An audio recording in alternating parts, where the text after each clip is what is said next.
básicos. Presentando como ponente a Israel Morales San Román, quien es licenciado en Derecho, mantiene su formación en medios alternativos de solución de controversias y derechos humanos. Es también creador de contenido informativo en Ser Inclusión México y su más valioso colaborador. Quizás lo conozcan en los múltiples videos que se encuentran en la página de Facebook y si no, pues los invito a disfrutarlos. También nos acompaña la señorita Carla Ollosa Cruz, originaria del estado de Tabasco. Es licenciada en Educación Especial. Se especializa en el área de discapacidad visual. Ha dedicado su carrera al servicio como maestra de apoyo pedagógico de diferentes grados académicos. Sin más preámbulo, damos inicio oficial recomendando mantener sus micrófonos en silencio. Al finalizar el tema, habrá un espacio de preguntas por chat o por audio que con gusto pueden activar. Nuevamente, bienvenidos y muchas gracias. Muy bien, yo voy a dar inicio a la primera parte de la sesión y luego mi compañera, la maestra Carla, va a dar seguimiento con la conclusión del tema. Perfecto. Entonces, en primer lugar, ¿me pueden escuchar todos? En el chat pueden escribirme sí, si me escuchan, por favor, estoy pendiente. ¿Me escuchan todos? ¿Todos? Perfecto. Me gusta cuando me toca hablar con ustedes, que esto sea un poco más interactivo. Entonces, durante la ponencia van a estar viendo varias preguntas que me gustaría que ustedes contesten, ya sea por medio de los micrófonos o por medio del chat. Mi compañera Majo, que es la que acaban de escuchar, va a estar apoyándoles por medio de activar sus micrófonos. Si veo que nadie activa el micrófono y participa, chicos, yo sí soy bien psycho y me gusta activárselos al azar. Entonces, porfa, vamos a intentar ser participativos, vamos a despertarnos, vamos a movernos y bueno, vamos a empezar con esta sesión. Cuando inició Ser Inclusión México, lo iniciamos una compañera que se llama Alejandra y yo. Alejandra igual está aquí tras bambalinas, es parte del staff, una parte muy importante de nosotros. Consideramos varios puntos que queríamos sanar en la discapacidad, que queríamos remodelar, que queríamos componer y garantizar en la discapacidad. Y uno de los puntos principales que notamos es que aunque el modelo social que supuestamente ya está instaurado en México busca la autonomía de las personas con discapacidad, aún no existe esta autonomía porque no tenemos esa conciencia social de que las personas con discapacidad son autónomas.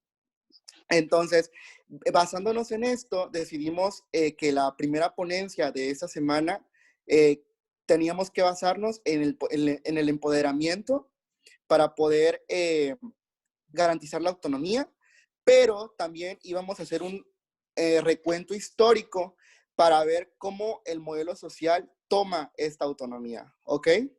Entonces, vamos a empezar con las diapositivas, por favor, si me ayudan parte del staff. Voy a apagar tantito mi cámara. Ya sé que mi cara no es muy amigable que digamos, así que espero que no les moleste que no me estén viendo. De todos modos, hacer una fotito ahí mía. Me van a estar escuchando. Quiero que se centren más en mi voz, que ya sé que tampoco es tan agraciada, pero bueno, vamos a concentrarnos en lo que les estoy diciendo, ¿vale? En primer lugar, tengo una pregunta. Por favor, en el chat, escríbanme 5 palabras que para ustedes refleje la discapacidad. Vamos a hacer esta actividad. A ver, 5 palabras que para ustedes identifique una persona con discapacidad. Por favor, si pueden apoyarme en el chat. 5 palabras que para ustedes determine la discapacidad. ¿Qué es discapacidad para ustedes en 5 palabras? Si me apoyan escribiendo en el chat, porfa. Voy a abrir el chat para verificar.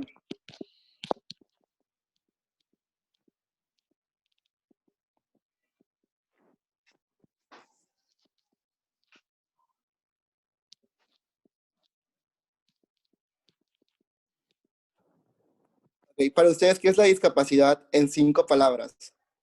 Barreras, estigmas, limitantes, condiciones. Muy bien. ¿Alguien más?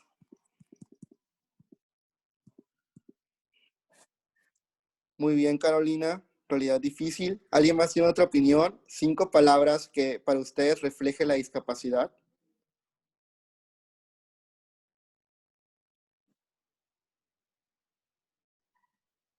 exclusión social, falta de políticas públicas. Muy bien, Vladi. Mucho gusto. Gabriela Carmona, posibilidad, ok. Mira, todos creo que estamos coincidiendo en la palabra barreras.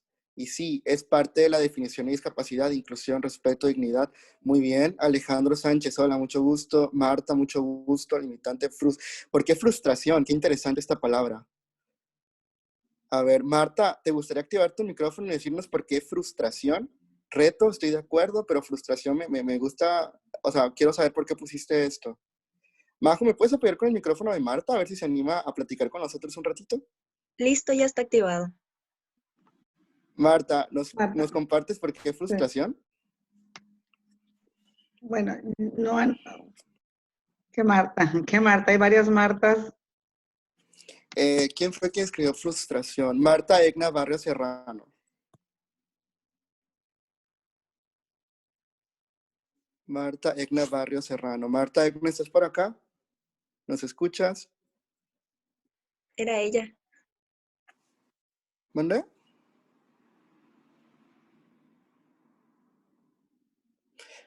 Bueno, me parece interesante que pusieras la palabra frustración, pero si quieres luego lo platicamos para no atrasarnos. Bueno, sí, la discapacidad es en sí lo que pusieron ustedes, pero también es mucho más. Ahorita vamos a ir viendo cómo se construye el concepto de discapacidad conforme a la historia, ¿no? Me gustó que pusieran mucho la palabra barreras, porque la discapacidad sí tiene que ver con las barreras del entorno, arquitectónicas, sociales, actitudinales. Pero siempre tenemos que tener pendiente que la discapacidad no es la barrera física o limitante de la persona, siempre va a ser una barrera social o del entorno, ¿ok? Vamos a empezar entonces a ver los distintos modelos de atención a la discapacidad y las visiones de los mismos durante la historia. Por ejemplo, vamos a empezar con el modelo de prescindencia. Analizar los modelos de la discapacidad nos permite darnos una idea de cómo los antecesores a nosotros trataban la discapacidad, cómo la veían y cómo poco a poco el término discapacidad fue evolucionando hasta llegar a lo que conocemos hoy en día. También nos permite buscar nuevas formas de tratar la discapacidad, atenderla y, por supuesto, buscar la autonomía de las personas con discapacidad. En primer lugar, tenemos el modelo de prescindencia. El modelo de prescindencia se da en la antigüedad clásica.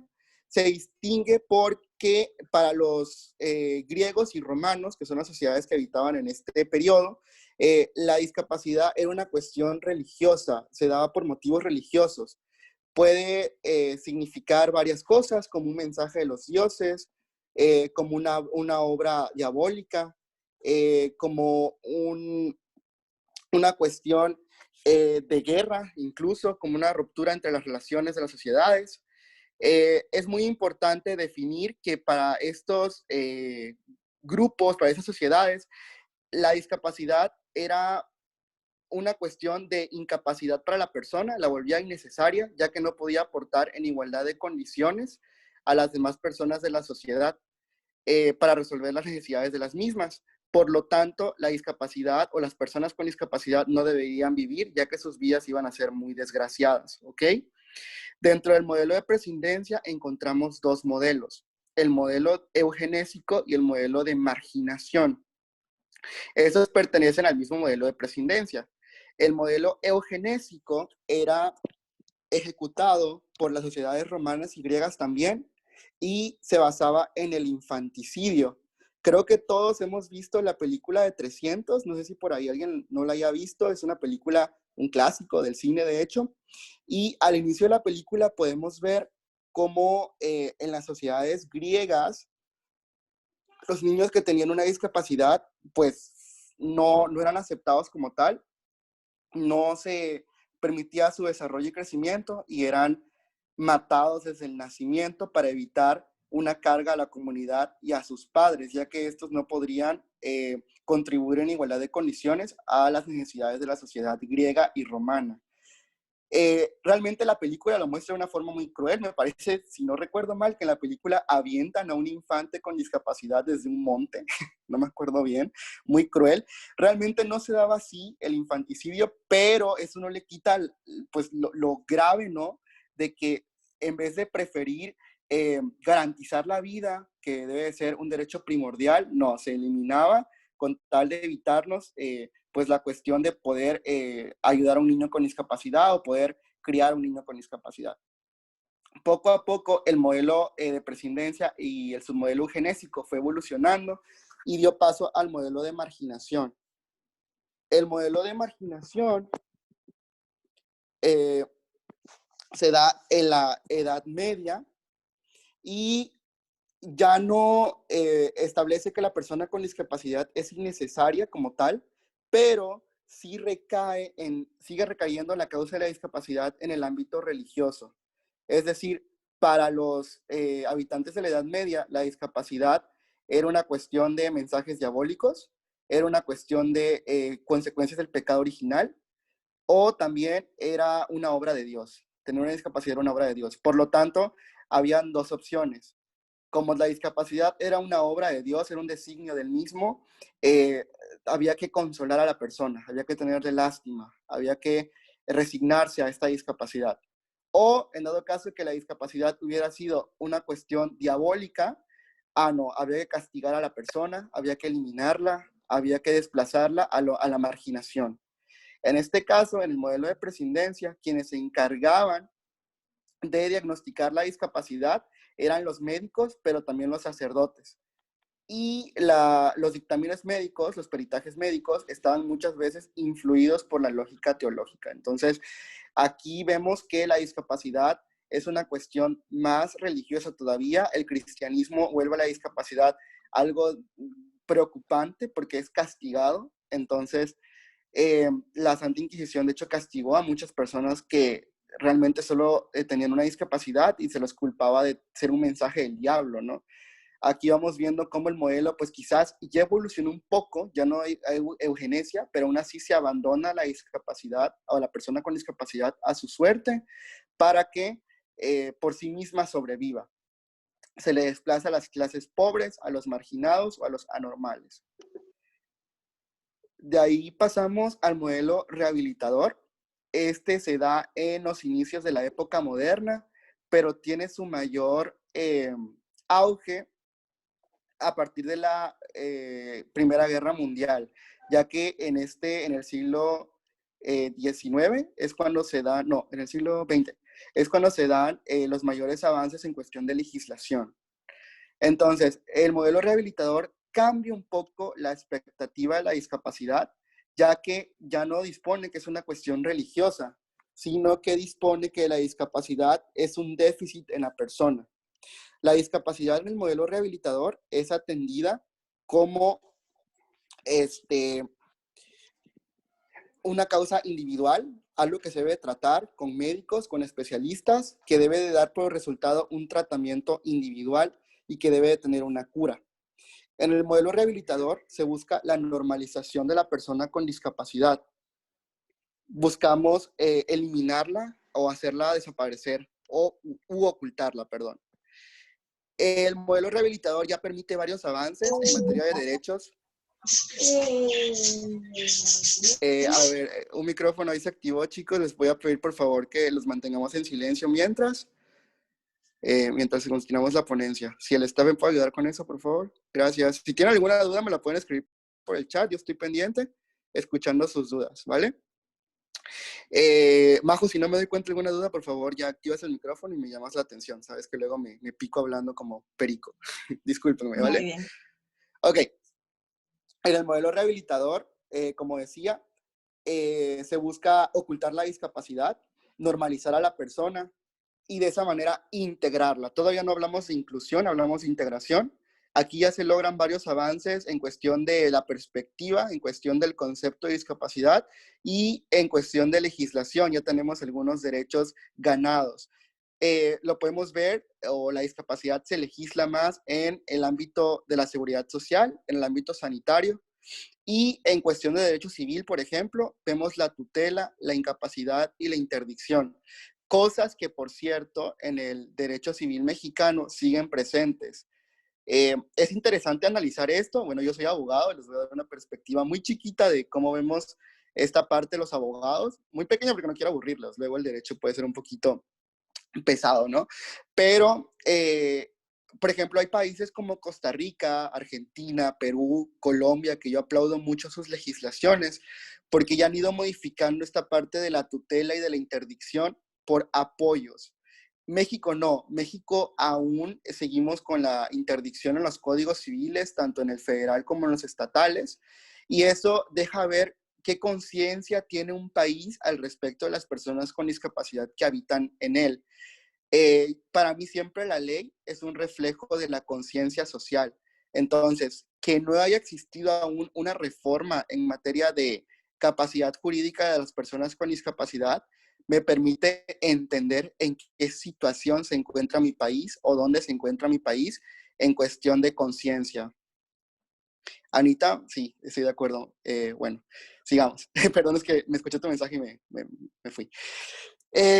Bueno, Costa Rica, por ejemplo, Colombia, tienen una legislación muy cimentada, sobre todo Colombia, en cuestión de apoyos. Muy buena su legislación, cosa que en México no sé cuándo podamos alcanzar. Para los que no saben, la interdicción es un procedimiento mediante el cual se le quita la personalidad jurídica a la persona con discapacidad y se le quita la posibilidad, por ejemplo, de administrar bienes, la posibilidad de contraer matrimonio, todo lo va a hacer con permiso o con autorización de su tutor, que normalmente suelen ser los padres. Para mí es quitar la posibilidad de vivir, quitar la posibilidad de mi autonomía. Para mí la interdicción es algo muy pesado, ya que me limita, o sea, es como un limitante, como que alguien más decide por mí.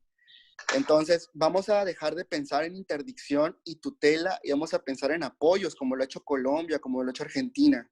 Vamos a intentar basar nuestra conciencia en este cambio de paradigma. Y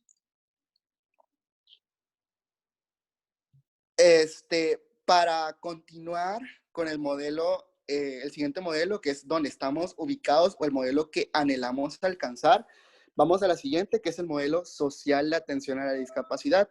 Muchos países en Latinoamérica ya se encuentran en este paradigma, como ya dije, Argentina, Colombia.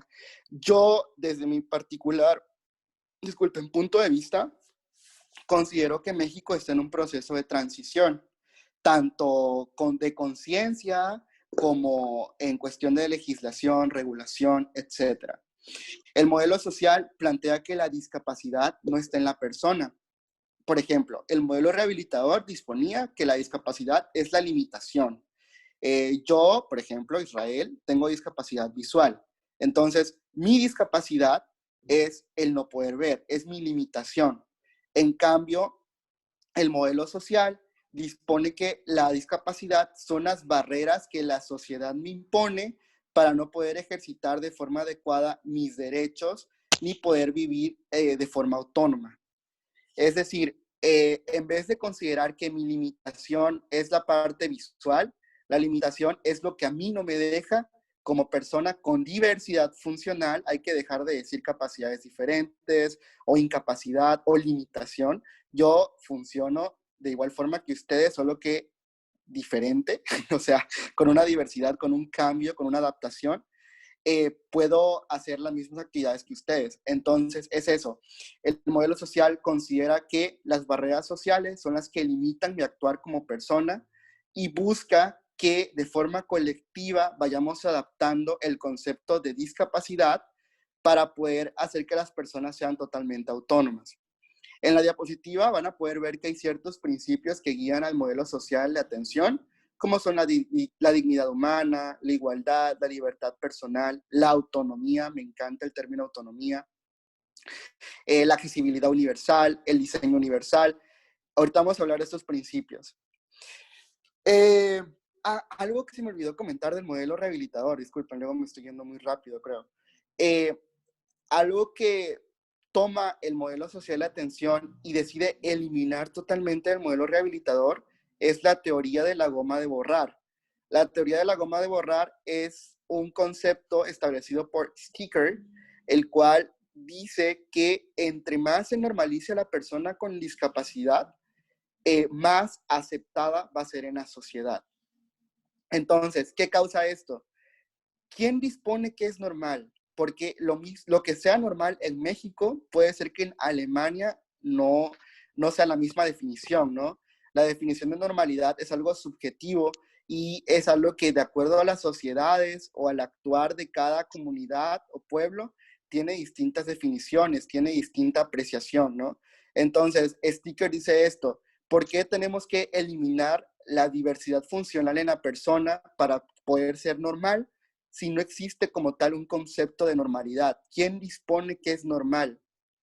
Entonces, el modelo social toma esta teoría y dice, ok, no, la discapacidad es atender la diversidad funcional, quizás no evidenciarla, pero sí saber que está ahí, porque existe. Yo por más que quiera ocultar mi falta de visión, es parte de mí, debo de vivir con esto y mi situación es, uno, adaptarme, pero también ustedes como sociedad, ayudarme a adaptar el entorno para mí.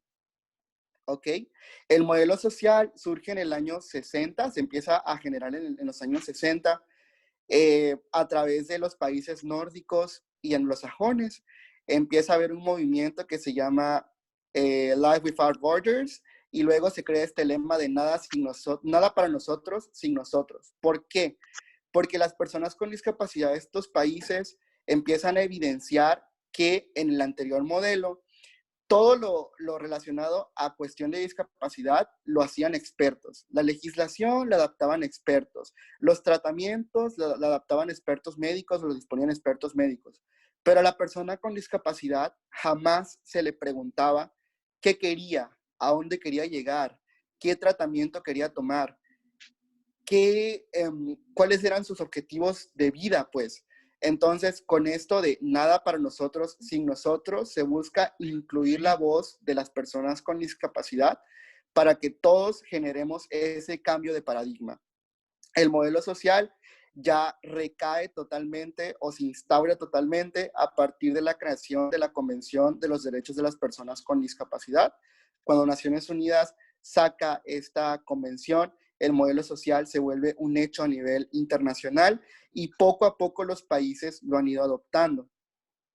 Conforme a lo que hemos hablado hasta ahorita, chicos, ustedes me gustaría que me compartieran, porque tenemos personas de varias partes del mundo, eso me hace muy feliz.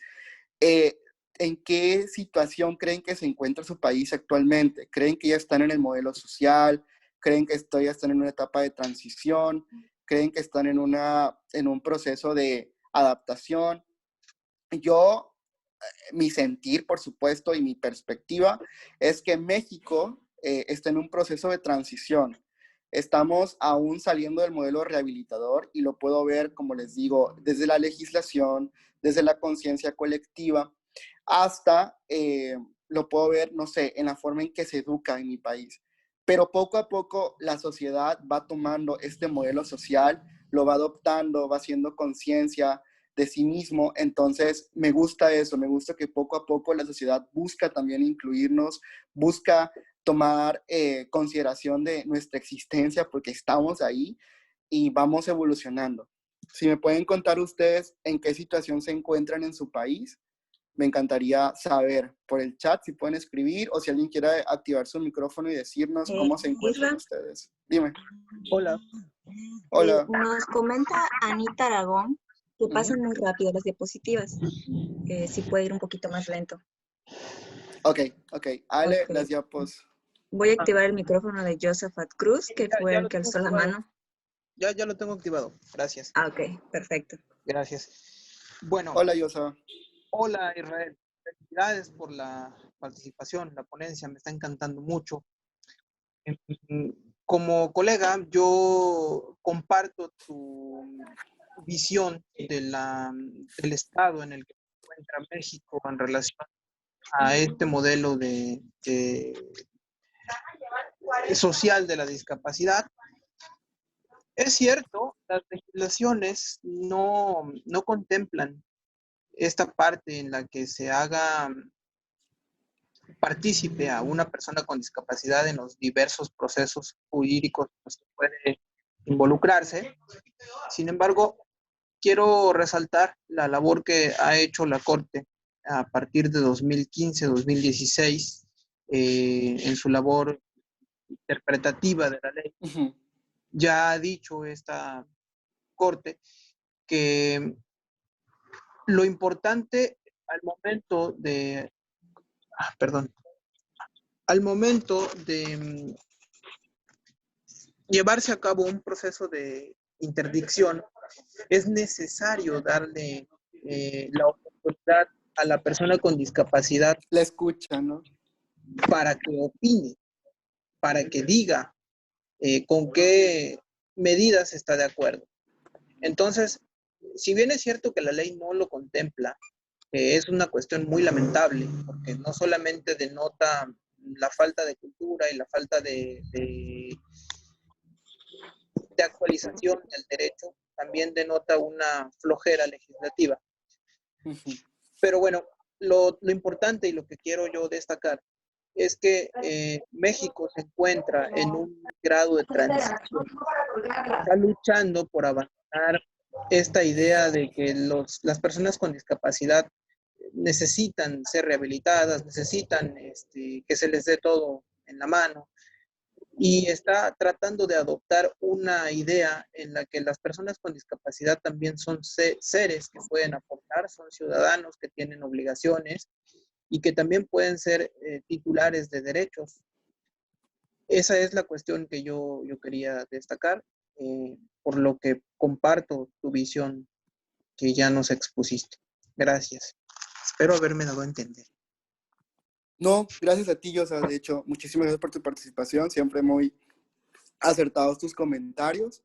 Y sí, en esta parte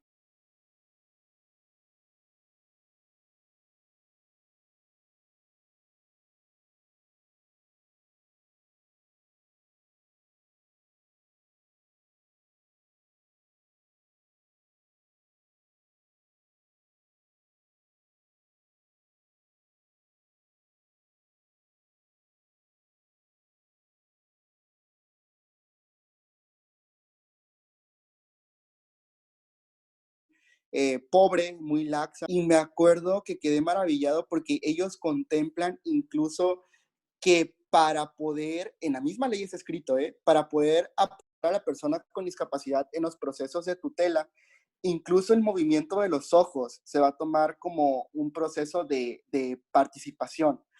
Esto en un curso, yo escuché que lo dispusieron así por el caso de Gustavo Cerati, ya que se buscó incapacitarlo. Entonces, el Tribunal Supremo de Argentina buscó la forma de que no se le incapacitara y de que de alguna manera mostrara su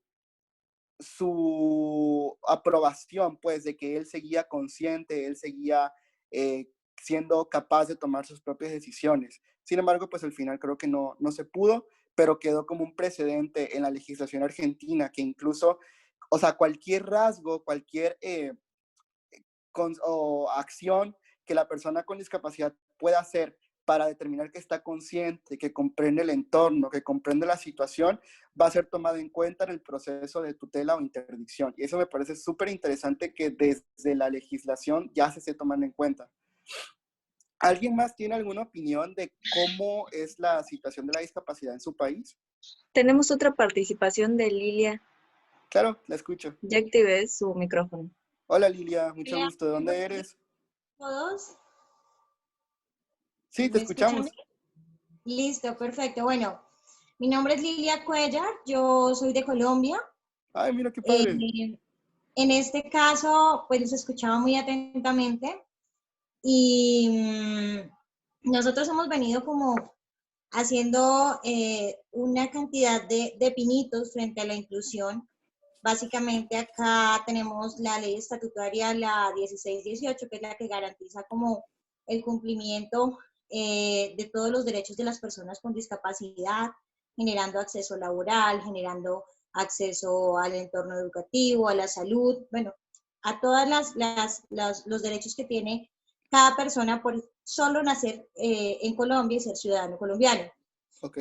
Hemos pasado como de una transición, ha sido bastante abrupta, porque pues ustedes saben que venimos de un modelo de segregación, después de integración y ahorita estamos apuntándole a la inclusión. Mi área es el área educativa. Yo soy docente acá en Colombia, pero adicional a eso soy coordinadora de modalidades que maneja el Instituto Colombiano de Bienestar Familiar para niños, niñas y adolescentes que están entre los 7 años hasta los 17 años, 11 meses, 29 días, en garantía de que de sus derechos, frente a qué, frente a la inclusión. Colombia ha venido atravesando una serie como de barreras, digámoslo así, que tenemos vigencias por cumplir, pero pues también aún estamos muy quedados. Yo creo que nos damos la mano con México, con Argentina, que somos como los países que más hemos trabajado Han avanzado. Uh-huh. La dignificación y el reconocimiento de las personas con discapacidad. En este caso, te escuchaba decir y mencionar, y lo mismo a la persona que intervino hace un rato, frente a la interdicción. Nosotros acá también ya gozamos con,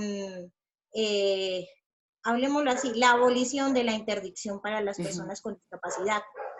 Aquí ya las personas con discapacidad gozan y pues tienen su autonomía también en la parte de tomar decisiones, que eso es lo que venimos nosotros trabajando frente a la autonomía de las personas con discapacidad, ¿no? Vemos excepciones frente a casos muy complejos de discapacidad, pero digamos que el proceso y todo este cuento de estar como restringiendo los derechos de las personas con discapacidad, hemos ido caminando frente a dejarlos quietos y de verdad pensar en qué quiere una persona con discapacidad, sin que nosotros seamos los primeros limitantes o las primeras barreras para pausar como todo ese proceso. Pues ya en conclusión, Colombia ha venido trabajando muy fuerte por todo lo que ha sido pues la inclusión. Nos falta muchísimo, como a todos los países, y que todos apostamos por la misma parte ideológica, que es reconocimiento de las personas con discapacidad. Ustedes saben que hay personas que todavía las tienen escondidas en sus casas, las tienen de verdad totalmente olvidadas. Nosotros trabajamos por eso. Este trabajo se ha hecho de muy poquitos, así como tú empezaste en México, y ya tenemos una gran cantidad de personas que apoyan, a las madres cuidadoras, a las familias cuidadoras, a los acudientes ya un poco más sensibilizados, pero tenemos que seguir trabajando en eso, en la sensibilización de la humanidad para todo este proyecto y todo este proceso. Gracias. Muy bien, Lilia. Oye, señor, antes de que apagues tu micrófono, de hecho, me encantaría comentar que cuando yo leí la legislación de ustedes, recuerdo que incluso las personas con discapacidad allá podían disponer con un notario en qué áreas querían que se les prestara apoyo. Por ejemplo, quizás sí para la cuestión médica requerían que sus papás o tutores estuvieran presentes, porque ahí sí, o sea, no podían tener conocimiento al respecto, pero en la cuestión económica, en la cuestión laboral, no requerían ningún apoyo, en la cuestión de autonomía del matrimonio tampoco. Entonces eso me encantó, que la propia persona con discapacidad, por medio de un notario que esté informado, que está sensibilizado, pudiera él mismo definir en qué cosas quería que se les apoyara y en qué cosas no. Entonces me parece un gran avance también esa parte. Ya que antes pues se manejaba como todo el cuento del tutor, ¿no? Siempre había una persona que iba a firmar, que iba a hacer. En este momento no, si él se puede presentar y, por ejemplo, en la parte de su reproducción sexual, ¿sí? En toda la parte de los derechos sexuales y reproductivos, se empieza desde muy temprano con los niños, niñas y adolescentes, indicándoles de verdad que pues su aparato reproductor, su cuerpo, es de ellos, no de pronto antes como que a las personas con discapacidad intelectual, sí, lo primero que hacían era que cumplían como los 14, 15 años, por medio de la interdicción, iban, hacían su ligadura de trompas, bueno, les ponían su aparato para planificar, pero en este momento si ellos quieren y de verdad pueden representarse a ellos mismos, ellos pueden decidir por ellos, y eso ha sido un avance grandísimo. ¿Por qué? Porque nosotros vemos a diario que muchas personas con discapacidad también tienen el derecho a tener una familia, que a pesar de que nosotros queremos cuidarlos, como cuidamos a un niño que no tiene ningún tipo de discapacidad, aunque todos tienen algún tipo de discapacidad, aunque no lo creamos, tienen derechos, son sujetos de derechos. Entonces, eso es como lo bueno de la nueva normativa que estamos adoptando acá. ¿Qué pasa y en qué yo le veo problema? Personalmente yo, Lilia Joana Cuellar, que hay personas que su discapacidad es muy severa, ¿sí? Y que sí deben haber una serie de, no sé, también reglamentación dentro de esas leyes, porque así como nosotros los cuidamos, hay personas de verdad que de verdad se aprovechan de esa discapacidad. Situación. Entonces, como toda ley, ahí sí como dice, como toda ley tiene su lado positivo, toda ley tiene su lado negativo. Pero que hayamos avanzado a ese punto es una ganancia gigantesca, que estemos manejando un decreto 1421 que nos garantiza a nosotros que los niños van a tener, los niños, niñas y adolescentes, los adultos con discapacidad van a tener una oferta educativa en diferentes, tenemos 4 líneas de oferta educativa, que una es la hospitalaria, la otra es la multicultural, la otra es la educación por ciclos, que es la no formal. Oh, creo que se desactivó su micrófono. Teniendo en cuenta los apoyos y los ajustes funcionables para cada uno de los niños que están en educación formal, eso también ha sido un gran paso, que tenemos que irlo llevando, sí, y que tenemos que tener mucho cuidado con esas personas con discapacidad, sí, y que tenemos que seguir sensibilizando a todos los estamentos para que conozcan de discapacidad y sepan de verdad hasta qué punto la persona puede de verdad dentro de sus capacidades decidir. Eso tenemos que irlo trabajando, porque es muy bonita muy bonito todo lo que hacemos, pero debemos saber hasta qué punto de verdad tenemos que instruir, ¿sí?, a las personas que van a generar ese tipo de derechos para que de verdad sean garantizables sus derechos ante la sociedad. Va. Muchísimas gracias, Lilda, por tu aportación. Es genial conocer qué están haciendo en otras latitudes y felicidades por ese avance de Colombia. Gracias. Ok, vamos a continuar porque ya tengo metido el tiempo, ya es hora que pase mi otra compañera. Entonces vamos a ir rapidísimo, ¿vale? Bueno, ya tenemos una preguntita antes de que... A ver, dime. Dice, ¿cómo puedo buscar este documento que menciona de la legislación para el caso de México? ¿Te parece? ¿Puedes anotar el nombre de la persona y se lo mandamos por correo? Perfecto. Si puedes dejarnos tu nombre, creo que tenemos tu correo en el formulario, así que te lo hacemos llegar, ¿vale? Ya lo último, igual respondemos estas preguntas, porque ya de verdad el tiempo está muy metido. Entonces vamos a darle. Para concluir, la definición de discapacidad, de acuerdo a la Convención de los Derechos de las Personas con Discapacidad, en su artículo 1, es toda persona que presenta una deficiencia o limitación física, sensorial, neuronal o del desarrollo, la cual al interactuar con las distintas barreras sociales, arquitectónicas, tecnológicas, queda en una situación de exclusión, ¿no? Algo que me llamaba la atención, igual como comentario rápido, que cuando uno cree que la discriminación puede solo abarcar a persona con discapacidad, la convención nos respalda porque nos establece que no solo la persona que cuenta con esta deficiencia, entre comillas, o diversidad, es la afectada, sino también el entorno que le rodea. Estaba leyendo una sentencia del Tribunal Europeo, de un tribunal de derechos humanos, del Tribunal de Derechos Humanos en Europa, y nos presentaba que una mamá en Irlanda solicitó llegar más tarde a su trabajo porque por las mañanas tenía que llevar a rehabilitación a su hijo con parálisis cerebral y su empleador le negó esta posibilidad. Entonces el tribunal resolvió que le estaban afectando por situación de discapacidad, ya que aunque ella no presentaba esta situación, esta diversidad funcional, su hijo sí, y por lo tanto estaba siendo afectada en sus derechos y los de su hijo también. Entonces se me hizo súper interesante cómo el término de discapacidad no solo incluye o influye en la persona que presenta la diversidad, sino también en sus tutores, padres, entornos, etc. Vamos a ir concluyendo, vamos a ver la diferencia entre igualdad y equidad. Aquí les iba a preguntar para ustedes qué es la igualdad y qué es la equidad, pero mejor se los voy a explicar de forma rápida. La igualdad es tratar a todos conforme a la ley es darle a todos lo que merecen, sin importar sexo, raza, género, discapacidad, estado civil, etc. La diferencia con la equidad, ¿cuál es? La equidad también es darle a todos lo que merecen, es tratar en igualdad de la ley, pero considerando nuestra diversidad funcional y nuestras diferencias que nos hacen únicos en la vida. Por ejemplo, a esta conferencia, si yo hubiera sido igualitario con todos, les hubiera permitido el acceso a todos y hubiera buscado que todos disfrutaran en igualdad de condiciones la conferencia. Pero si soy equitativo, si hubiera una persona, por ejemplo, con discapacidad de lenguaje, que no pudiera escucharme, que también tuviera discapacidad auditiva, por ejemplo, y que requiriera la intervención de un intérprete de lengua de señas mexicana en este caso, yo hubiera buscado que un intérprete estuviera aquí con nosotros para garantizar la adecuada accesibilidad de la conferencia a todos. Eso es la equidad, atender la situación de diversidad de la persona y buscar garantizar que acceda en igualdad de condiciones.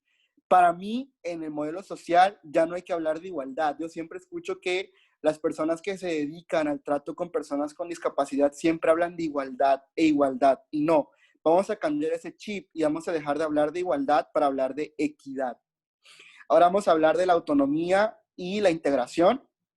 La integración es el proceso por medio del cual una persona con discapacidad puede acceder a un recinto, sin embargo, no es considerado para efectuar las mismas funciones que todos los demás. Esto lo veo mucho en las escuelas. Vamos a hacer un proceso de integración escolar. Aquí, en el estado donde yo vivo, en México, yo vivo en el estado de Yucatán, se da el proceso de integración con jóvenes, por ejemplo, en preparatoria. Los jóvenes asisten a la preparatoria con sus demás compañeros. Sin embargo, como solo se les integra, no hay este acercamiento social con la persona, se les segrega un poco, se le deja a un lado, se le dan tareas distintas al resto de sus compañeros. Esto es integrar. En cambio, la autonomía se refiere a poder dar tareas igualitarias a la persona con discapacidad, que la persona con discapacidad haga todo lo que sus iguales sin discapacidad realizan. Vamos a dejar de pensar en la integración y vamos a basarnos más en la autonomía educativa de personas con discapacidad, autonomía laboral de personas con discapacidad. Hay que meternos ese cambio de conciencia en que nuestra tarea es integrar, nuestra tarea es hacer que las personas con discapacidad sean autónomas y garantizar esta autonomía, porque la autonomía es la base de la dignidad humana y de la libertad personal, ¿ok? Por lo último, les mostraba algunos medidores de exclusión para ver si en sus países cómo están en esta situación. Por ejemplo, venían 3 ejes, el eje económico, y les iba a preguntar qué consideración tienen ustedes al respecto de la economía de las personas con discapacidad en su país. ¿Creen que sí pueden llegar a ser independientemente económicos? ¿Pueden adquirir servicios y bienes por ellos mismos? Quería preguntarles igual cuál era la situación de empleo en su país. Aquí en México todavía estamos en pañales en cuestión del eje económico. Aún las personas con discapacidad son dependientes de sus tutores o cuidadores en la parte económica y en empleo. Muy pocas empresas han hecho este cambio de paradigma. También les iba a preguntar del ámbito político y de la ciudadanía, el cual se refiere a los derechos políticos de personas con discapacidad, derechos educativos, vivienda, salud, etcétera. Quiero que hagan un estudio de conciencia y se pregunten en qué situación están las personas con discapacidad conforme a este eje. Pueden acceder a una vivienda, pueden acceder a la educación, la salud, acceden por sí mismo o por medio de apoyos, cómo realizan el acceso a estos derechos. Y por último, el eje social. ¿Cómo están las relaciones sociales de las personas con discapacidad? ¿Se pueden relacionar? ¿Las personas con discapacidad ejercen su sexualidad de forma adecuada? ¿Pueden hacer amigos de forma adecuada? ¿Pueden salir? ¿Qué opina la familia de sus interacciones sociales? ¿Qué interacción tienen dentro de la familia? ¿Cómo lleva la familia la parte de la inclusión social, que es más importante incluso a veces que las demás procesos de autonomía? Y bueno, ya, hasta aquí lo vamos a dejar. Voy a ceder el micrófono a la maestra Carla. Disculpen si a lo último me fui muy rápido, pero la verdad abarqué mucho tiempo. Quiero pedirles una disculpa. Las diapositivas se las vamos a hacer llegar, así que no se preocupen por esa parte. Carla, te deseo el micrófono. Muchísimas gracias, discúlpame de verdad. Buenos días, ¿me escuchan? Sí, sí te escuchamos. Hola, pues muchas gracias a Hacer Inclusión México, antes que nada, por la invitación, para la ponencia del día de hoy. Pues, ¿qué digo si ya lo dijiste todo? No sé si me pueden apoyar con las diapositivas.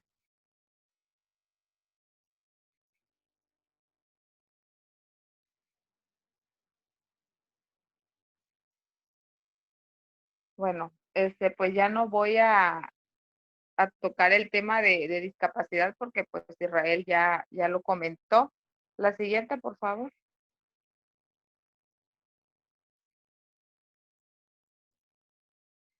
¿Sí me apoya con la siguiente? Donde tiene el nombre de Israel Morales. La siguiente. Bueno, aquí en el ámbito educativo, pues como mencionaron al principio, yo soy licenciada en educación especial. Donde está el nombre de Israel, por favor. Aquí, yo conocí a Israel en el 2009. Él estudiaba la sexto grado de primaria en una primaria regular. Entonces, desde que lo conocí, él fue mi primer alumno oficial. Yo me gradué en el 2008. Me dan mi plaza y me envían a Tenosique, Tabasco, de donde él es originario. Y lo conozco, y desde que lo conocí vi que era un niño que él ya, o sea, él no estaba enfocado en su discapacidad. Y algo que él no habló, porque pues él se enfocó más en el tema legal, fue el apoyo de la familia. La familia es algo esencial en la vida de cualquier ser humano, y pues no es la excepción en las personas con discapacidad. En este caso, su madre,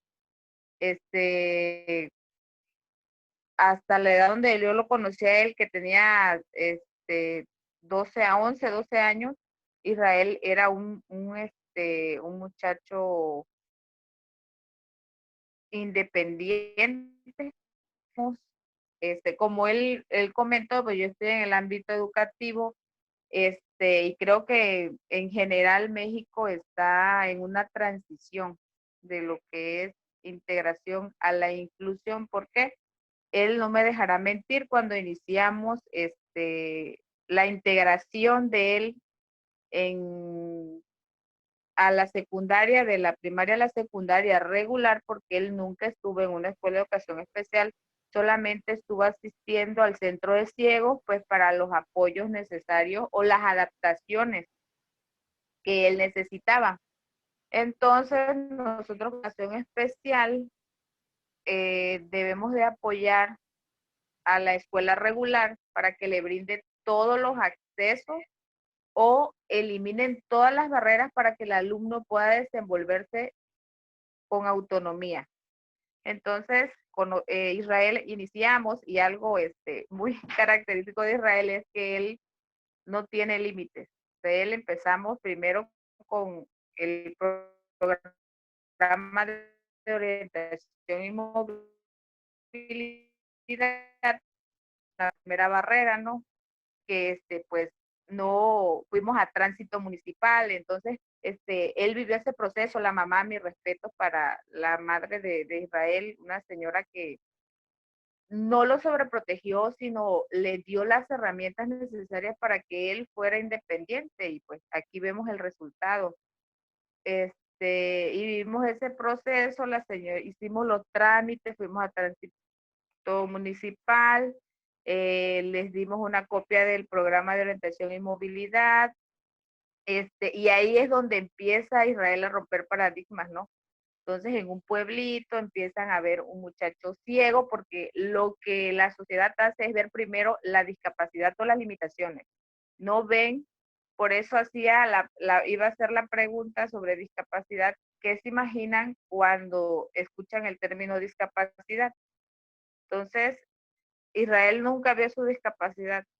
Entonces, la gente lo veía y pues sí, hacía comentarios, mucha gente se acercaba a saludarlo, empezamos a ir, él estaba empezando el proceso para la integración a la secundaria. No, él fue el primer, antes de Israel ya había habido un muchacho con discapacidad auditiva, pero el servicio de educación especial solamente llegaba a un día nada más. Entonces, la mamá de Israel hace un escrito al gobierno del estado solicitando el apoyo, en este caso que pues ya fuera yo o cualquier otra maestra, estuviera 2 o 3 días en apoyo a Israel en la secundaria. Entonces se hace el proceso, yo estoy en la primaria donde llegaba 2 secundaria, entonces Israel empezamos la concientización de los maestros, porque ya eran maestros grandes, algunos maestros pues no querían aprender braille. De hecho, pasaron muchísimas cosas y todos donde nos dimos cuenta cuál realmente es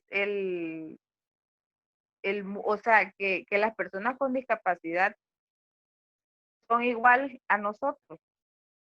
Entonces, empezamos a cambiar a muchas formas de pensar, porque pues si una persona con discapacidad, en este caso con discapacidad visual, ay, pobrecito, no ve cómo le hará, entonces empiezan a sorprender. Y lo que a mí me gustó de Israel es que Israel nunca tuvo miedo a nada, nunca vio su discapacidad primero, sino puso adelante sus capacidades. En su diversidad funcional, ya desde ahí él estaba, sin conocer el término, porque yo tampoco lo conocía en ese entonces, ya él lo estaba poniendo en marcha, ¿no? Entonces Israel nunca tuvo, tengo muchísimas anécdotas con Israel que si quieren que les cuente algunas, entonces al final se las voy a compartir. En este caso, pues no sé si tienen alguna duda. Ese es más o menos, le conté la historia de cómo lo conocí en el ámbito de educación. Él nunca quiso, yo lo apoyaba en sus tareas. Por ejemplo, había maestros que no quisieron aprender braille o que se le complicó muchísimo. No porque no tuvieran la capacidad, sino porque como cualquier persona, antes de aprender algo nuevo, nos pasa ahorita con las tecnologías. Nos decimos, no, es que eso es difícil, no podemos. Entonces, anteponemos nuestras mentes y nuestras capacidades. Entonces, yo lo ayudaba a transcribir sus tareas, y ya él hacía en braille, pero él quiso aprender a escribir en negro. En negro se le dice en educación especial el término para traducirlo en braille. Entonces, él me dijo, yo quiero aprender a escribir mi nombre en negro. Le digo, sí, ya yo, ahí es donde nosotros, si él no se limitaba, yo tampoco tenía por qué hacerlo. Entonces, él lo que empieza igual en hogar, y es lo que comentaba la compañera colombiana, que hay muchas familias que todavía tienen encerrado a sus hijos, que no los aceptan o que están viendo su discapacidad, no sus capacidades.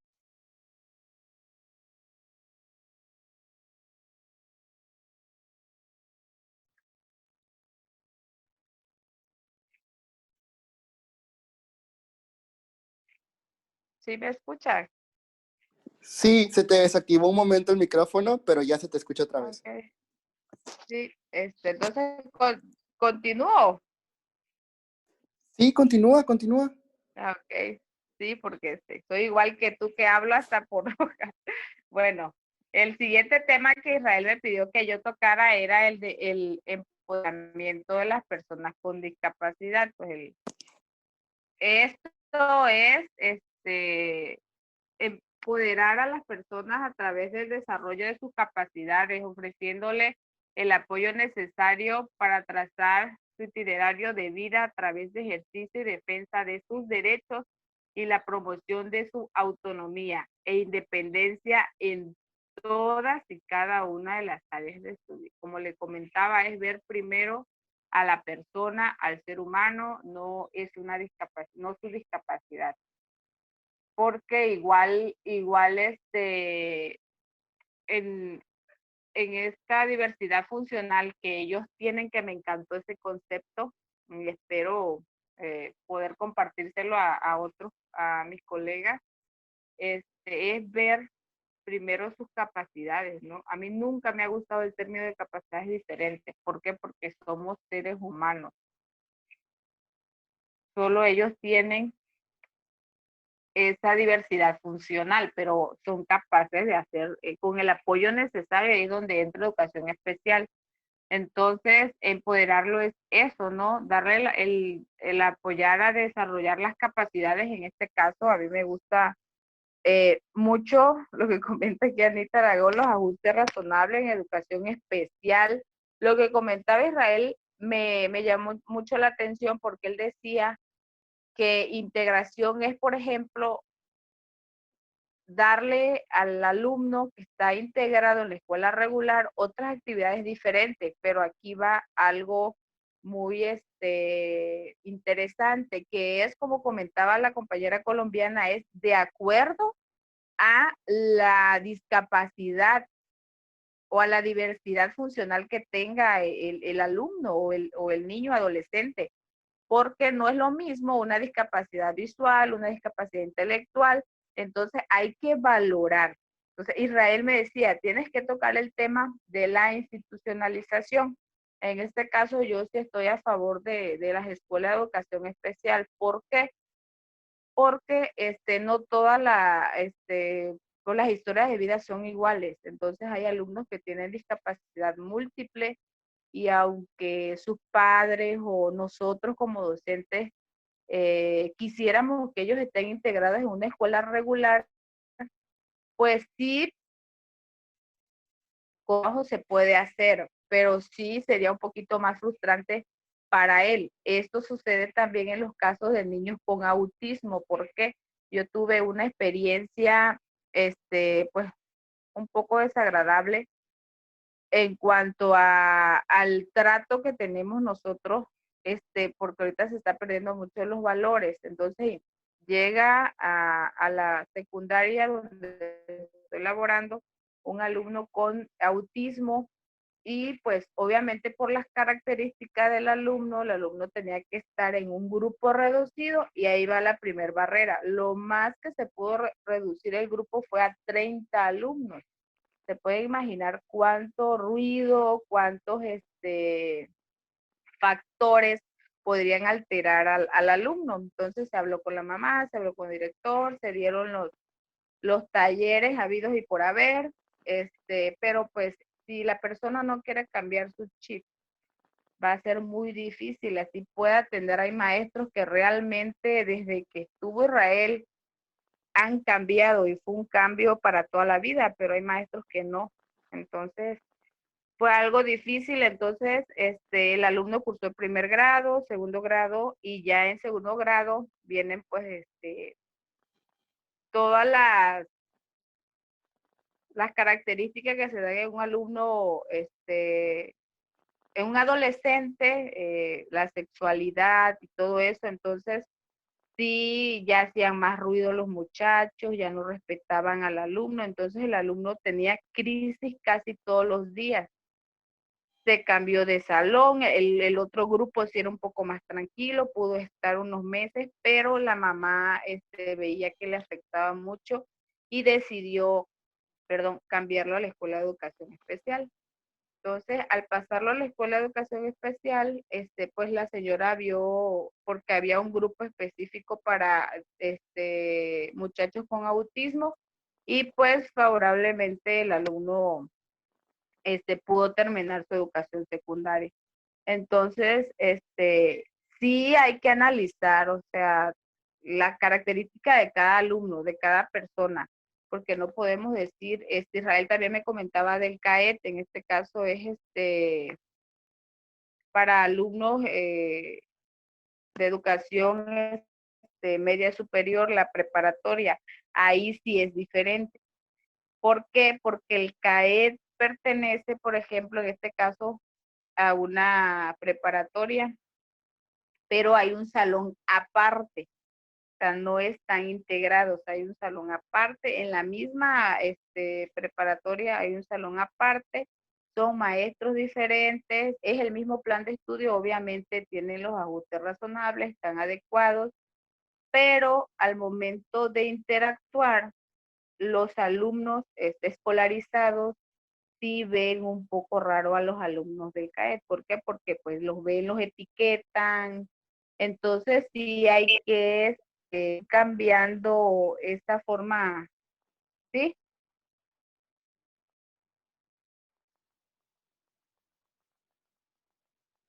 Bueno, entonces el empoderamiento es fortalecer la capacidad de controlar su propia vida y en este caso ser independiente, como decía Israel, ser autónomo. No sé si hay alguna duda hasta aquí, algún comentario.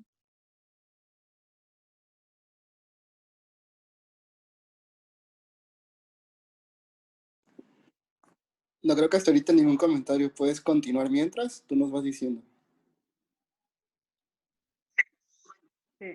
Bueno, entonces sería, bueno, continuar en lo que respecta al ámbito educativo o en lo que en esa transición que estamos en México. Primero es trabajar con los padres de familia, porque si el padre de familia o la familia en sí, la involucrada con la persona con discapacidad, no lo ha aceptado, no ha llevado su proceso a- tal cual, o sea, no ha aceptado eso, entonces estoy muy contenta que Israel haga esto porque él sabe cuál es la situación en México y conoce muchos casos. De hecho, él cuando estaba, o sea, Israel era ya, o sea, no era un niño con discapacidad, a él no le gustaba que le dijeran cieguito, discapacidad visual, él era Israel. Entonces, así debemos nosotros tratar a los alumnos por su nombre. Entonces, empezar a hacer este cambio. Si nosotros empezamos a cambiar, empezamos a hacer esto, invitamos, y yo estoy muy orgullosa de él y de su equipo, por todo lo que está haciendo, porque esto puede llegar a padres de familia. Entonces, hay que ayudarnos en estos momentos, estamos pasando una crisis emocional todos. Entonces, las personas igual que tienen a su cargo alguna, las familias que tienen algún miembro con alguna discapacidad, que también emocionalmente están sufriendo. Entonces, debemos de proporcionar todos estos apoyos. Entonces, igual hacer el cambio nosotros. O sea, si las otras, apoyar a los demás, hacer la diferencia, pues. Entonces, si conocemos a alguna persona con discapacidad, apoyarlo, brindarle todas las herramientas necesarias que ellos necesitan para poder ser autónomos. Pero yo siempre he hablado con los padres de familia y porque hay muchos papás que son sobreprotectores. Entonces, cuando usted no esté o el día que usted no esté, ¿qué va a hacer su hijo? Entonces, muchas personas se ponen a llorar, muchas personas dicen, no, pues es lo que no sé. Entonces, hay que hacerles ver que son capaces de llevar una vida autónoma, dependiendo de la discapacidad, pero sí se puede llevar una vida autónoma. Hablábamos igual de Israel, pues con todos los apoyos que da el gobierno en México, pues sí ha habido algunos pocos avances, pero pues sí, todo depende igual o parte de la familia y pues de la persona con discapacidad. Si ellos ven su discapacidad o se enfocan en la discapacidad antes que en sus habilidades, pues sí va a ser un poco difícil, pero pues si ellos están totalmente seguros de lo que son y de lo que pueden llegar a ser. Me acuerdo que Israel, él quería su firma, o sea, él no se quería quedar atrás, estaban viendo,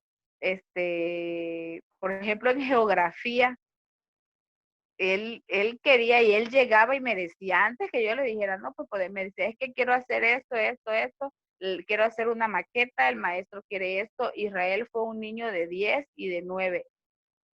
En inglés igual le gusta mucho los idiomas. Entonces él nunca tuvo ninguna limitante, igual, o sea, salía con los amigos. Lo que sí siempre le corregí fue que nunca usó el bastón. Entonces sí, pues todo depende de la familia. No sé hasta ahorita si hay alguna duda ahora, pues para ir terminando. Hay un comentario que dice que consideran que la base del empoderamiento de las personas con discapacidad es la construcción de la identidad. Tú me decías, de hecho, mucho de esto, que sobre Así todo en es. los O sea, adolescentes es primordial, ¿no? así es, Igualmente, por ejemplo, en la familia, ¿sí? igualmente Josafat alzó la mano. Ya le quité Sí, el puede mute. regresar. Hola, buenas tardes. Bueno, buenos días todavía. Maestra Buenos Clara, días todavía. no me queda claro, con todo lo que usted ha dicho, no me queda claro de qué forma las personas con discapacidad pueden alcanzar ese empoderamiento. Si me puede hacer el favor de precisármelo, se lo agradeceré. Gracias. Ajá. Bueno, sí, el empoderamiento de las personas con discapacidad inicia cuando, como dice Israel, por ejemplo, en la familia. Y hay un tema que se me está pasando, la resiliencia. Entonces es muy importante el apoyo de la familia en cualquier persona, ¿no? Entonces, Israel es un alumno resiliente. Todas las historias de vida son diferentes. Entonces, el empoderar a un alumno con discapacidad debe hacerle ver cuáles son sus capacidades, que ponga antes de su discapacidad, de su diversidad funcional, ponga sus habilidades, que él esté dotado de todas las herramientas. En el caso de Israel, o en este caso estoy hablando porque fue el caso que yo conocí, que marcó mi vida. Él tuvo el apoyo de su madre, entonces ella hizo lo que le correspondía y tuvo que ir al centro de ciegos. Ahí pues le dan todas las herramientas necesarias para que él pueda desenvolverse con autonomía. Entonces eso sería principalmente el apoyo de la familia. Si no lo tiene, buscar apoyos en maestros, en alguna institución, y salir de la situación donde se encuentra. No sé si respondí tu... Muchísimas gracias. Ya, ahora sí ya le comprendí. Sí. Gracias, gracias. Sí. No sé si hay algún otro comentario. ¿Te parece si ya vamos cerrando para igual no abarcar tanto tiempo? Sí, está bien. ¿Tú cierras o quieres que yo continúe? Pues tú, solamente agradecerte la Okay. oportunidad de platicar en esta pequeña participación que tuve, y pues deseo todo el éxito del mundo y que esperemos No, que gracias a ti. cada vez nos sumemos más a este cambio de chip, como dijiste tú, porque sí, yo me quedé encantada con esa diversidad funcional. Entonces sí es necesario ahorita aprovechar la tecnología y poder empoderar a las personas con discapacidad y a las familias que pues tienen la oportunidad de tener a alguien en su familia. Ok. Gracias, maestra. Si me permiten, ¿puedo hacer un comentario brevemente? Claro, ¿cómo te llamas? Mucho gusto, un placer escucharte. Soy Carla, soy psicóloga de UNOS Air en Sinaloa. Okay. Sobre el proceso del empoderamiento, considero que es algo muy complejo, pero la base, además de la identidad, creo yo que es la familia. Independientemente si un niño o una niña tiene discapacidad o no, los patrones de crianza son los que van a definir el proceso de identidad y de empoderamiento del niño. Yo he presenciado muchos niños, muchos alumnos que no presentan una discapacidad aparente o normativa o como lo quieran llamar, pero tienen muchas limitantes debido a cómo se está criando a ese niño.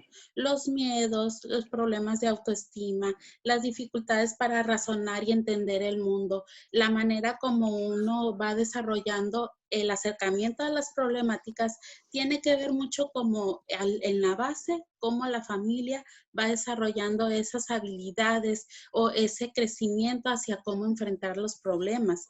Si un padre o una madre, independientemente de que su hijo haya nacido con una discapacidad auditiva, visual, etcétera, tiene ese miedo al mundo o tiene esa sensación de que todo lo va a dañar, o si ellos consideran que tienen una autoestima pobre, eso lo van a transmitir a los hijos. Y el empoderamiento para cualquier persona no se va a poder dar. Esa minusvalía que antes se podía considerar discapacidad no es por el hecho de no tener un brazo o una pierna, es porque no se presenta esa calidad actitudinal de los padres, esa confianza de los padres hacia los hijos, de tirarse al vacío y de enfrentar esa zona en donde nos podemos tener tal vez mucho miedo, pero que al final la tenemos que enfrentar. En pocas palabras, empoderamiento significa enseñarles a nuestros hijos a vivir. A vivir la vida, con los problemas, con las virtudes, los errores, con la belleza y con la fealdad, pero vivir. Esa era mi pequeña participación. Muchas gracias, Lola. Un placer escucharte y espero que nos puedas seguir acompañando en las demás sesiones. Algo que me gustaría comentar, como dijo Lola, parte de vivir y parte de lo que las personas con discapacidad peleaban en el movimiento del 60, que les comenté que fue lo que dio paso a la creación del modelo social, es tener el derecho a cometer errores. Los papás muchas veces suelen proteger a las personas con discapacidad por las razones que comentó la maestra Carla y Lola también, para que no se dañen, por ejemplo. Porque supuestamente si nos dañamos nos vamos a romper, nos vamos a quebrar, nos puede pasar algo. Entonces no dejamos que la persona con discapacidad cometa errores y no podemos, de los errores se aprende. Muchas veces de los errores se aprende, equivocándose uno va mejorando su autoestima, su comprensión del mundo, su toma de decisiones. Entonces, vamos a dejar que nuestros hijos, bueno, los que tengan hijos con discapacidad, los maestros que tengan alumnos con discapacidad, también tomen riesgos, porque de los riesgos aprendemos a trabajar, nos educamos de forma adecuada, tenemos experiencia de vida, tenemos aprendizaje empírico. Entonces, vamos a tomar riesgos como los demás. Algo que me gustaría transmitirles ya para cerrar es una reflexión que no es mía, es de una actriz y conferencista que me encanta, que se llama Wendy Ramos. Wendy Ramos es una conferencista peruana, si hay gente de Perú aquí, un saludo para todos ustedes. Wendy Ramos, en una conferencia que dio para el banco BBVA, dijo algo que me encantó mucho y que honestamente me hizo llorar, y se los voy a comentar. Ella dispone que una vez cuando estaba pequeña, sus hermanas estaban preparando su fiesta de cumpleaños. Y ella estaba en su cuarto arreglándose, ella tenía 8 años, entonces me estaba poniendo bonita, dice. Y mis hermanas estaban trapeando el piso y lo enceraron. E hicieron muchos sandwichitos que pusieron en una mesa para mis invitados.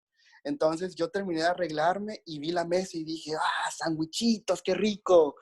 Y quise salir corriendo a agarrar un sandwichito para comérmelo. Y mis hermanas me regañaron y me dijeron, no, no son para ti, son para los invitados. Y ella dice que esto le hizo mucho ruido, o sea, le dejó pensando, pero si es mi fiesta, ¿por qué yo no puedo agarrar un sandwichito? ¿Por qué tengo que esperar a los invitados? Muchas veces la vida es así. En la vida nos concentramos más en los invitados Muchas veces los invitados quieren guiar nuestra fiesta cuando nosotros somos los que estamos viviendo esto, somos los que vamos a sufrir los riesgos, vamos a vivir las aventuras, vamos a disfrutar las felicidades. Entonces, si tú eres papá de una persona con discapacidad o si tú tienes discapacidad, deja de concentrar tu fiesta en tus invitados, toma el sandwichito de tu vida y ve a vivir. Sal afuera y disfruta de la vida. Eso sería todo por nuestra parte el día de hoy, chicos. Agradecemos mucho su presencia. De verdad, sé que fue un poco pesado. Al final tardamos bastantito. Disculpen por hablar tanto. Mañana los esperamos a la ponencia de Claire de Mazerville, una invitada desde Costa Rica. Va a estar hablando de prácticas restaurativas en discapacidad. Es a las 4 de la tarde, hora centro de México. Y bueno, esperamos verlos mañana. Hasta luego a todos. Cuídense mucho. Muchas gracias, hermoso, muy bello. Chao. Mañana estamos ahí. Hasta luego. Muchas gracias a todos. Que estén muy, muy bien. Un saludo desde Colombia. Hasta luego, buenas tardes, buenos días. Buenos días, hasta luego.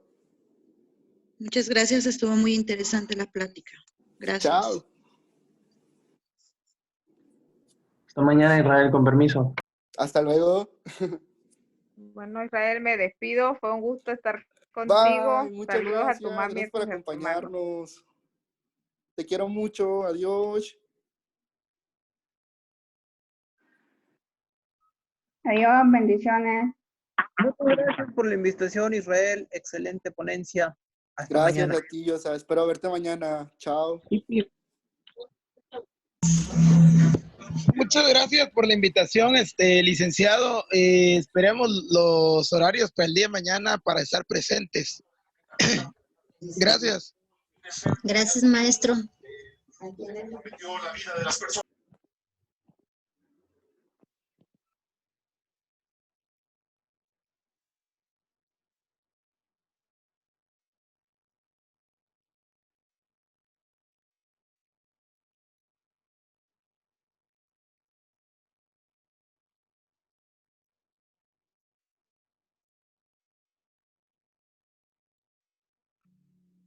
Ale, ¿cuántos quedamos? Sigan ahí. 15 personas. Ok. Muy buenas, qué pena. Lo que pasa es que necesito una orientación. Yo soy desde Colombia, ¿sí? Dinos, claro, te escuchamos. Lo que pasa es que estoy perdida en lo de los horarios, qué pena. Y entonces entré tarde y quería recibir toda la charla. O sea, ¿cuál es la diferencia horaria entre Colombia y México? Depende tu zona. ¿De qué parte de Colombia eres? Yo estoy en el Valle del Cauca. No, Creo pues que en el tenemos Valle una del hora de Cauca. diferencia. Tenemos una hora de diferencia, me parece. Vale, listo. Entonces, ¿mañana a qué horas entramos? ¿Se entra? Mañana la conferencia aquí en México es a las 4, para ti sería a las 5. Listo. Y leía en el grupo, bueno, leía en el chat que hay un grupo de WhatsApp, ¿no? ¿Sí? ¿No Es saben? ese mismo, es el grupo donde están ustedes añadidos. Es el grupo donde están añadidos ustedes. Listo, sí. No, bueno, igual, me interesó. Muchas gracias.